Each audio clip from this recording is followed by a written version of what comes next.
Hola, ¿qué tal? Este es Intercrítico. En esta ocasión vamos a hablar de una docuserie que estrenaron recientemente en Netflix. Se llama Don't Pick Up the Phone, que se traduce como No respondas el teléfono. Sigue la investigación de una llamada falsa de un hombre que convenció a los gerentes de desnudar a los empleados en los negocios de comida rápida en los Estados Unidos. En un principio parece broma, pero no, es completamente serio. Yo me enteré de esta historia en otra película sobre el mismo tema que se llama Compliance, que significa cumplimiento. Es de una cinta que dramatiza la historia. Es ficción basada en una historia real. Se estrenó en el 2012 de Craig Sobel, la cual yo vi en Netflix precisamente por ahí del 2015. Me pareció bastante extraña la cosa y me informé más sobre el tema. Por eso, ahora que estrenaron el documental el año pasado, me eché un clavado. La historia es extraña porque todo parece mentira.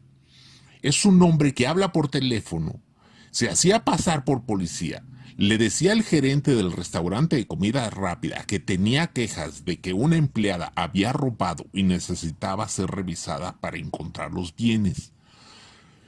Pero el policía decía que no podía asistir, que tenían dos opciones: ir a la delegación y que la revisaran ahí, o que la revisión fuera en el mismo restaurante de comida rápida.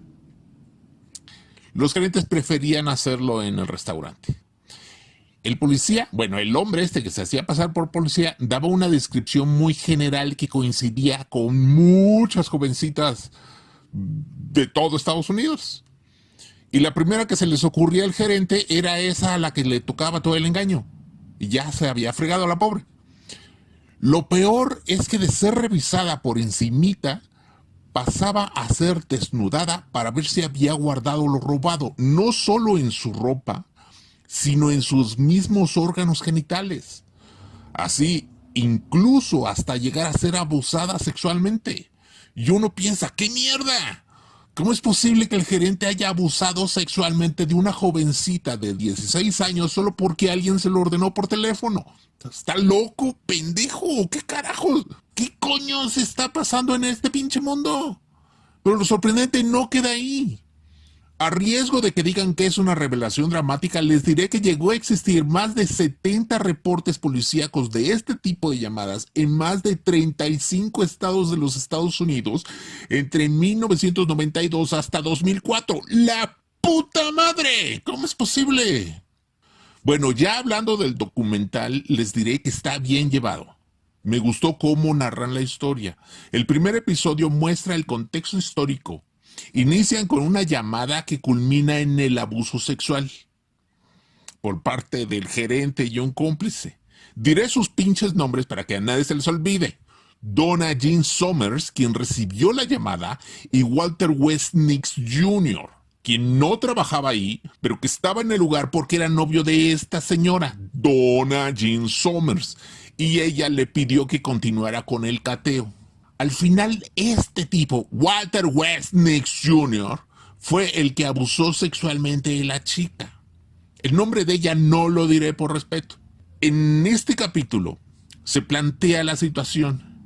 La llamada duró aproximadamente unas 3 horas hasta que alguien notó lo que ocurría y les dijo que eran unos pendejos lo que estaban haciendo, que estaban siendo engañados.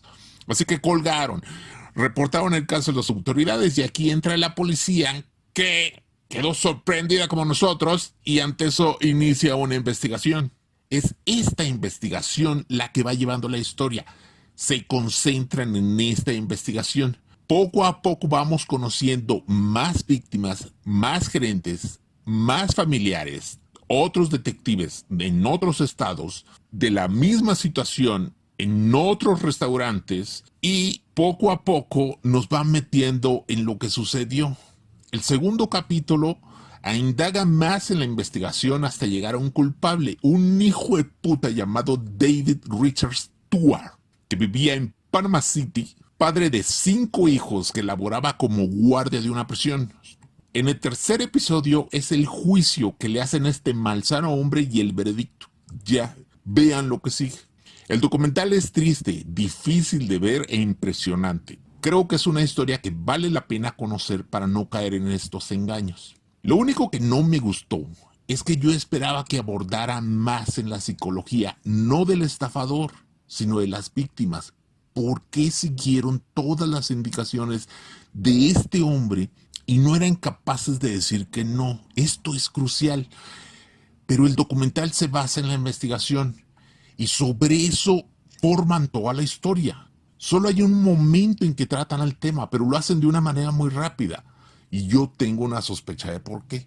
En un momento de la historia, no recuerdo si es en el capítulo 1 o en el capítulo 2, entrevistan a un psicólogo y él menciona el experimento de Milgram. Este experimento para mí es sumamente importante. El experimento de Milgram fue una serie de experimentos de psicología social llevada a cabo por Stanley Milgram, psicólogo en la Universidad de Yale, y descrita en un artículo publicado en 1963 en la revista Journal of Abnormal and Social Psychology, de título Estudio Comportamental de la Obediencia, y resumida en 1974 en su libro Obediencia a la Autoridad, una perspectiva experimental. El fin de la prueba era medir la disposición de un participante para obedecer las órdenes de una autoridad, aun cuando éstas pudieran entrar en conflicto con su conciencia personal. Los aspectos legales y filosóficos de la obediencia son de enorme importancia, pero dicen muy poco sobre cómo la mayoría de la gente se comporta en situaciones concretas. Monté un simple experimento en la Universidad de Yale para probar cuánto dolor infligiría un ciudadano corriente a otra persona simplemente porque se lo pedían para un experimento científico. La férrea autoridad se impuso a los fuertes imperativos morales de los sujetos participantes de lastimar a otros y, con los gritos de las víctimas sonando en los oídos de los sujetos participantes, la autoridad subyugaba con mayor frecuencia. La extrema buena voluntad de los adultos de aceptar cualquier requerimiento ordenado por la autoridad constituye el principal descubrimiento del estudio. Bueno, les voy a describir cómo era el experimento. Primero, pidió voluntarios. A estos los dividió en grupos de 2. Les dijo que tenían que hacer una serie de preguntas a unas personas, pero esas personas estaban conectadas a unos circuitos que si fallaban en las preguntas recibirían un choque eléctrico. El que aplicaba las preguntas ejecutaba los choques eléctricos. Ante más preguntas erróneamente contestadas, el sujeto debía aplicar cada vez más fuerte el choque eléctrico, a tal grado de llegar a niveles mortales. Ahora, lo que no les dijo es que el sujeto que respondía en realidad era un actor y no recibía los choques eléctricos. Todo era falso. Solo querían ver hasta qué nivel de dolor podían aplicar los sujetos de prueba. Los que aplicaban las preguntas no sabían que todo era falso y eran los únicos que eran estudiados. Los actores se equivocaban a propósito para que les aplicaran más choques eléctricos y cada vez actuaran más y más dolor. Resulta que la mayoría de los sujetos que aplicaban los dolores no se detenían, incluso cuando llegaban a niveles mortales de electricidad. Y después, cuando terminó la prueba, les preguntaron, oye, si estás escuchando que este sujeto sufre, ¿por qué le sigues aplicando los choques eléctricos? Y ellos respondían, pues es que tú me lo pediste. Sí, pero ¿por qué seguías haciéndolo? Y los otros, aferrados a la idea de que, bueno, es que me lo pidieron. Sí, te lo pidieron, pero ¿por qué llegaste a niveles mortales? Es que estuviste a punto de matarlo ahí. Pero aún así lo seguías haciendo. Nadie se sentía culpable. Simplemente decían que así se los habían pedido. Ahora, hay algo muy importante aquí y yo creo que es la razón por la cual no le hicieron mucho caso a este experimento y también por la cual no lo mencionan en el documental. Estos experimentos comenzaron en julio de 1961, 3 meses después de que Adolf Eichmann fuera juzgado y sentenciado a muerte en Jerusalén por crímenes contra la humanidad durante el régimen nazi en Alemania. Milgram ideó estos experimentos para responder a la pregunta: ¿podría ser que Eichmann y su millón de cómplices en el Holocausto solo estuvieran siguiendo órdenes? ¿Podríamos llamarlos a todos cómplices? Lo que quería Milgram responder era saber si lo que hacían los nazis era maldad humana o simplemente estaban siguiendo órdenes. Porque cuando arrestaron, bueno, si es que arrestaron, cuando terminó la guerra y los nazis fueron derrotados, atraparon a varios y los metieron a juicio. El más famoso es el juicio de Nuremberg. Les preguntaban por qué mataron a todos estos hombres, no solo judíos, había homosexuales, kurdos, discapacitados, de todo tipo. ¿Por qué los mataron a todos? Solo estábamos siguiendo órdenes. Todos los soldados decían eso, incluso hasta los de mayor rango. Y nadie les creyó. O sea, los ejecutaron, los castigaron o les hicieron algo. Pero siempre quedó esa pregunta latente. En realidad solo estaban siguiendo órdenes y Milgram intentó contestarlo. El problema es que fue en el 61. Acababa de pasar la Segunda Guerra Mundial y todo mundo tiene a los nazis como la representación más fuerte de la maldad. Nadie quiere responder y decir: sí, solo estaban siguiendo órdenes, y todo mundo quiere señalarlos como los malos, peores malos de toda la historia de la humanidad. Nadie quiere que un experimento justifique lo que hicieron. Entonces fue un experimento muy polémico, fue muy criticado y fue negado. Yo siento que eso es importante, por lo cual se silenció esa situación. Y yo creo que por eso no lo mencionaron en el documental, pero para mí es importante, porque si bien eso pasó, esa misma situación está pasando, no solo con este estafador que engañaba a toda esta gente por varios años, desde el 92 hasta el 2004, sino actualmente está ocurriendo algo similar. Por ejemplo, con la cultura progre, nos están haciendo lavado de cerebro y la gente sigue imitando lo que dicen los demás solo porque les están diciendo. Están destruyendo la literatura, la publicidad, las producciones de televisión, el cine. Están cancelando personas que se atreven a decir que no, porque alguien más les está diciendo que hay que ser progres. Entonces, es una situación similar. Yo siento que es muy importante analizar toda esta situación, toda esta psicología social, para ver por qué la gente obedece discursos que van en contra solo porque se los dicen. Entonces, a mí me decepcionó el documental porque yo esperaba un poco más de análisis sobre eso, pero se enfocaron mucho en la investigación.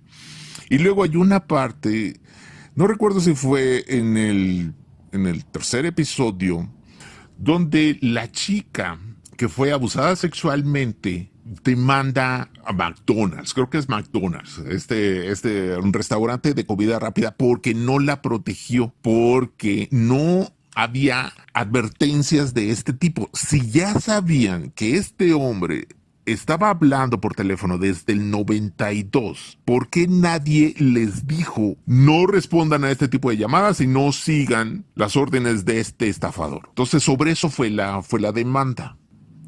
Ahí la cuestión es que nadie sabía a quién culpar. El culpable directo era el hombre que le metió mano a esta chica, pero era el que estaba ahí a la mano y fue castigado, pero en realidad el autor principal era un hombre que estaba en Panama City, en otro estado, en un teléfono público fregando gente, pero nunca tuvieron contacto con él, ni siquiera sabían quién era, ni siquiera sabían cómo era, solo escuchaban su voz, entonces no sabían a quién culpar. Culparon al gerente y culparon también por cercanía a McDonald's. Y supongo que también hubo demandas a gerentes de otros restaurantes de comida rápida, porque los hubo en Wendy's, los hubo en Burger King, Kentucky Fried Chicken. Pero el verdadero culpable estaba en el aire. Era como un duende que vivía en Neverland. Era polvo de hada, ¿no?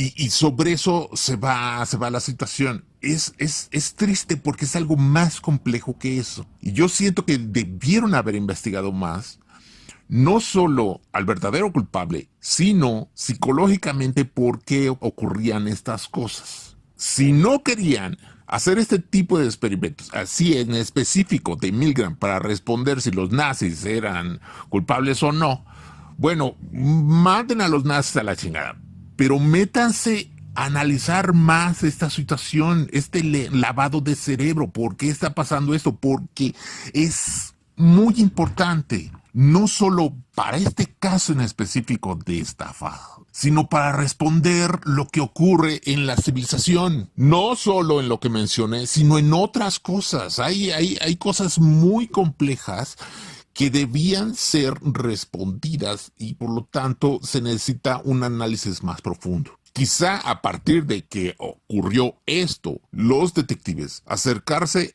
a un psicólogo y que empiecen a analizar, a entrevistar a todos ellos, pero con una intención de investigación psicológica para ver qué diablos pasó y tratar de evitarlo a futuro. Pero bueno, en este caso ya nada más estoy hablando del documental.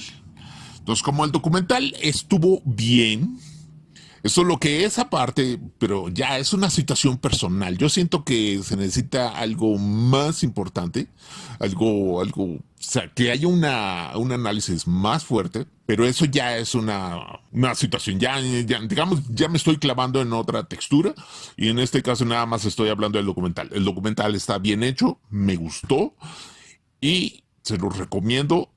Les puede causar cierta aberración porque está muy raro. O más bien estuvo muy rara esa situación. Pero está padre. Ahí lo pueden encontrar en Netflix. Todavía está. Porque lo acaban de estrenar hace poco. Y bueno, se los recomiendo. Esto fue todo y nos vemos para la próxima.